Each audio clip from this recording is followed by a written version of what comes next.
Things are buzzing here at the Howe Library. I've got Heather Backman, the program coordinator, to talk about their current reading series. And I'm sure you've heard all around town about The Beekeeper's Apprentice. But this library does everything full scale. You had a beekeeper come? We had a beekeeper come to talk about his experiences as a beekeeper.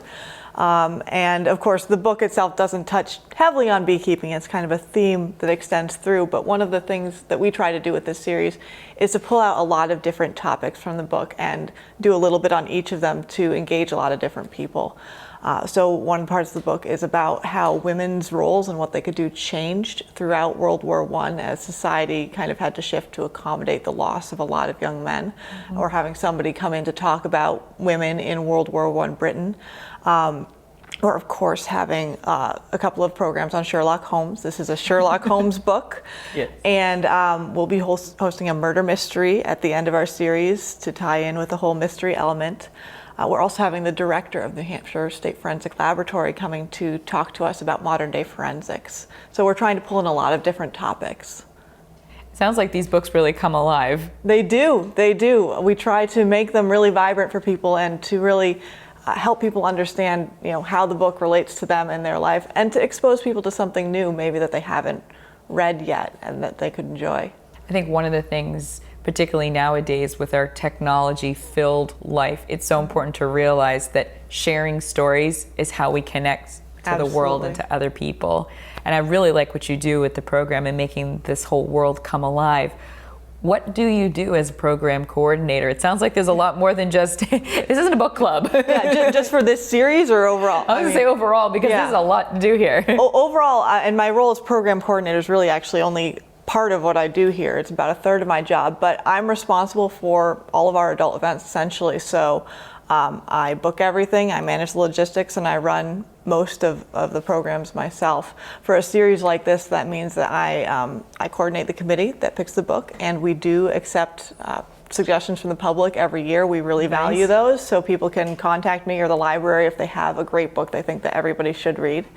And then I run all the brainstorming. Once we've chosen the book, what are the topics we want to touch on? What people do we know in the community who we can, bring in to talk here? I contact everybody. I pick all the dates. I do most of our publicity, not the posters, not this nice schedule that we have. But you got enough on your plate. Yeah, we have somebody who's very good at graphic design, and she handles the graphic design elements, but the rest of it basically is on my plate. So if you're seeing our social media posts about it, if you're, reading something in the newspaper we know Heather about had it, something to do with that's it. me.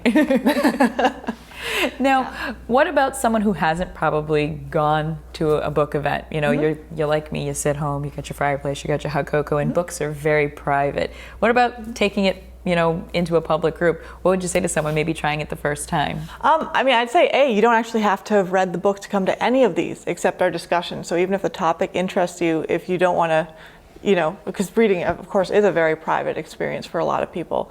You don't have to engage around that experience. You can still come and learn something new. But I also think people really enjoy, there's something very fulfilling about sharing what you love with other people, or sometimes commiserating about something that bothered you with other people, depending on the book. Forensics is really not a good yeah. But I've had book group meetings, not here, but where we all came in and we went, can you believe that book? Not in the positive sense, but we have vibrant discussions here. We actually have monthly discussions about books, not just during this series. And I think people really like the opportunity to share with other book lovers their experiences with the book and hear how other people connected with it, which can really be very enriching. And this happens all through the fall and winter as well? This particular series is September, October, but we have a book group that meets every second Tuesday of the month from noon to 1. That's a different book every month.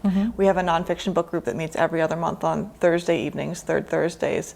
And those are just ongoing, and we have those schedules out. People can contact us, figure out what to read.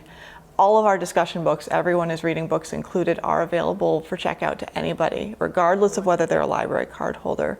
So you just have to come up to the desk with the book, and we have a way of Nice. recording who it's out to. Yeah. So even if you've never come and checked out a book, there's no excuses now. Absolutely. We really want people to be able to participate. We don't want to close these off, because somebody doesn't have access to the book and they don't have a card here. Well, it sounds like you really love what you're doing, and you love do. books, and you love your community. I do. And they love us, and we're very grateful for that. Well, that's wonderful. Yeah. Well, thank you very much, Heather. And make sure you check out some of the programs she's worked very hard to put together for you, particularly this fall and winter. They got some wonderful things coming up.